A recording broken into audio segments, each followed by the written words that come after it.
सिधाळा garden परिसरात झाडे तोडताना झालेल्या शॉर्ट सर्किटमुळे मोठा अनर्थ टळला. महापालिका आणि ठेकेदाराच्या निष्काळजीपणामुळे हा प्रकार घडल्याचा आरोप स्थानिक नागरिकांनी केला आहे. झाडाची फांदी विजेच्या मुख्य तारांवर पडल्यानं तारा एकमेकांवर घासल्या गेल्या आणि शॉर्ट सर्किट झालं. यामुळे उच्च दाबाचा वीज प्रवाह परिसरातील घरांमध्ये गेल्याने अनेक इलेक्ट्रॉनिक उपकरणे जळाल्याची प्राथमिक माहिती आहे. तब्बल 100 ते 150 घरांमधील टीव्ही, फ्रीज, पंखे, सेट टॉप बॉक्स यांसह लाखो रुपयांचं नुकसान झालंय. घटनेनंतर परिसरातील नागरिकांनी घटनास्थळी गर्दी करत महापालिका प्रशासनाविरोधात संताप व्यक्त केला.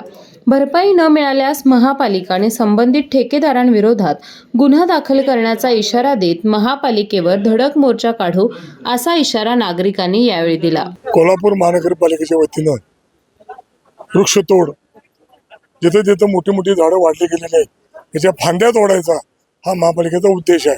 तो चांगला उद्देश आहे. नागरिक नगरसेवकांच्याकडे तक्रार करतात, नगरसेवक काम करून घेतात, पण आता या महापालिकेनं या नवीन टूम काढून कॉन्ट्रॅक्टर नेमले गेले. त्या कॉन्ट्रॅक्टरचा फक्त एकच मुलगा इथं आहे. कॉन्ट्रॅक्टर अद्याप एवढं वातावरण तंग झालं तरी कॉन्ट्रॅक्टर अद्याप इकडे फिरकलेला नाही. पण कॉन्ट्रॅक्टरनं जबाबदारीने काम करणं गरजेचं आहे.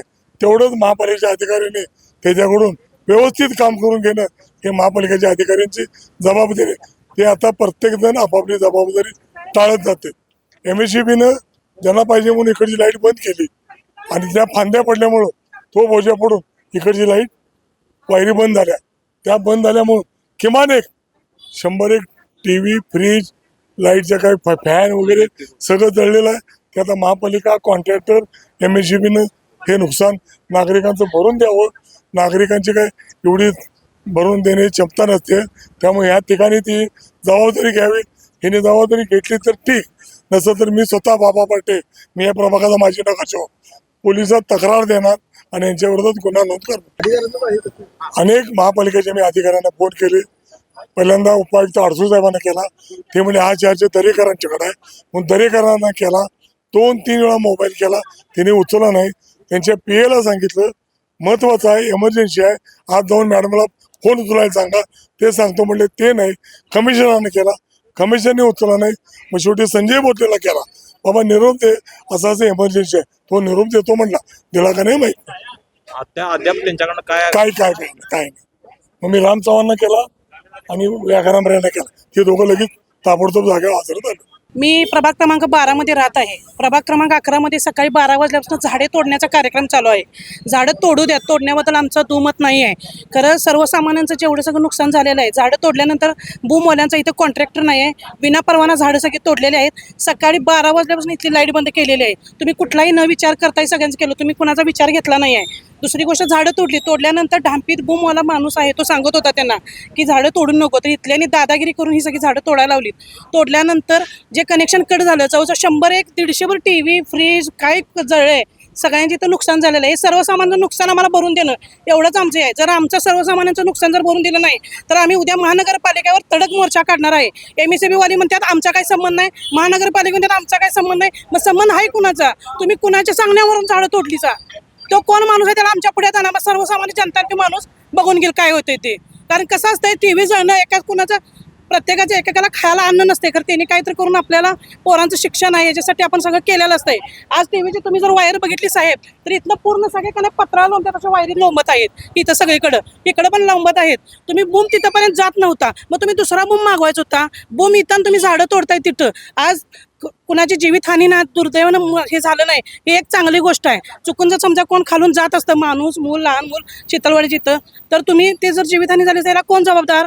जे ते हात वर करायला लागले. तर हे सगळं चुकीचं आहे. हे जे कोणी केलंय त्याचा पाठपुरावा सगळ्यांनी केला पाहिजे. आणि मला सगळ्या न्यूजवाल्यांना सगळ्यांना मला कळकळीची माझी विनंती आहे की तुम्ही सर्वसामान्यांच्याकडे बघून त्यांना तुम्ही हे करून दिलं पाहिजे. सब काय पंचनामा करणार आणि याची तपासणी करणार म्हणते. त्याचा आता महानगरपालिका पंचनामा करणार, नुकसानी भरपाई देणार, हे त्यांनी आम्हाला काय लिहून दिलंय का?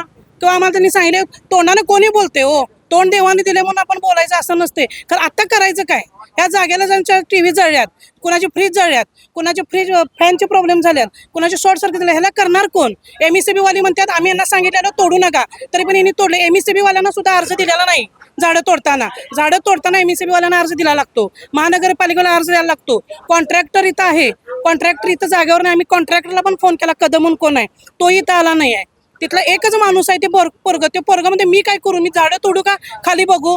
मग हे कोणाची जबाबदारी आहे? या सगळ्याचा शेवट काय? सगळ्याचा शेवट काय नाही? जर आमचं नुकसान भरपाई झालं नाही तर मी धडक कारवाई आम्ही मोर्चा महानगरपालिकेवर करणार. कारण आमचं सगळ्यांचं आम्हाला नुकसानी भरपूर मिळालं पाहिजे. तुम्ही दोघं MECB वाले आणि महानगरपालिकेवाले काही करून घ्या, आम्हाला काय घेणं देणं नाही. तुम्ही म्हणते आम्ही नाही, तुम्ही म्हणते आम्ही नाही. मग केलं कुणी केलं ते समोर आणा. प्रभाग क्रमांक 11 मध्ये सिद्धाच्या 45 बाजूला गेले 6 महिने वारंवार तक्रारी होत्या की झाडं धोकादायकरित्या बाबा पडत होती आणि कुणाकुणाला तरी बाबा लागत होतं. त्यात एका लहान मुलीचा पाय फ्रॅक्चर झाला, 2-3 त्यातनं बचावले गेले होते. याकरता महानगरपालिकेला वारंवार सांगितलेलं होतं आणि आज महानगरपालिकेनं झाडं तोडण्याकरता काल आपल्याला ॲक्च्युली बूम दिला. बूम आणि काल कटरवाला नव्हता आणि बूमची जरासं खराबी होती म्हणून कालपासून बूम इथं लावूनच होता. आज सकाळपासून झाडं तोडायला घेतली, झाडं व्यवस्थितपणे तोडणी चालू होती.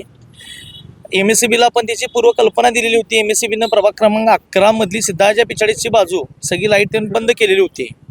तर कॉन्ट्रॅक्टरनं झाड कटिंग करत असताना अनावधपणानं बाबा ॲक्सिडेंटली बाबा ते तुटून झाड त्या वायरीवर पडलं आणि वायर तिची तूट झाल्यानंतर एक 15-20 मिनिटानंतर कळालं की पलीकडल्या भागातली लाईट गेली आणि त्यात शॉर्ट सर्किटनं TV वगैरे काहीतरी जळल्यात.